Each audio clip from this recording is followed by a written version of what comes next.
আজকের দিনটা ছিল কিন্তু খুব স্পেশাল। মানে আদির স্কুলের প্রথম এক্সাম, মানে ওর জীবনেরও একদম প্রথম এক্সাম। যদিও এক্সাম মানে কি সেটা বোঝেই না, তাই সকালবেলায় ঘুম থেকে তুলে ওকে কিন্তু আমি স্নান করিয়ে রেডি করিয়ে দিয়েছি, আর ওর বাবা ওকে জুতো পরিয়ে দিচ্ছে।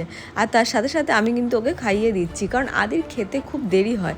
সেই জন্য আমি কিন্তু ওকে সকালবেলায় ভাত খাওয়াইনি, যেহেতু ও ভাত খেতে একদম ভালোবাসে না, ও ম্যাগি খেতে ভালোবাসে। সেই জন্য আমি ওকে আজ সকালে ম্যাগি খাইয়ে স্কুলে পাঠিয়েছি, কারণ এক্সাম ছিল 1 ঘন্টা 20 মিনিটের। ও 1 ঘন্টা পর বাড়ি চলেই আসতো, তারপর ওকে ভাত খাইয়ে দেবো। সেই জন্য খুব ইচ্ছা ছিল আদিকে নিয়ে স্কুলে যাব, কিন্তু সেটা আর সম্ভব হয়ে ওঠেনি, কারণ আমি হুটোপাটা করে রেডি হতে পারবো না। আর তাছাড়া বাড়িতেও অনেক কাজ পড়ে রয়েছে, তাই ও যদি ওর বাবার সাথে স্কুলে যায় সেই ফাঁকে আমি কাজগুলো সেরে নিতে পারবো। ও যদি বাড়ি চলে আসে তখন আর আমার সেইভাবে কোনো কাজ করা হয়ে ওঠে না, ওর সাথেই আমাকে থাকতে হয়, নাহলে কন্টিনিউ ও দুষ্টুমি করতেই থাকে। আর কেউ তো থাকে না আশেপাশে, মানে ওর খেলার সঙ্গেও কেউ নেই আমাদের বাড়িতে, সেই জন্য আমাকেই ওর সাথে একটু সময় দিতে হয়।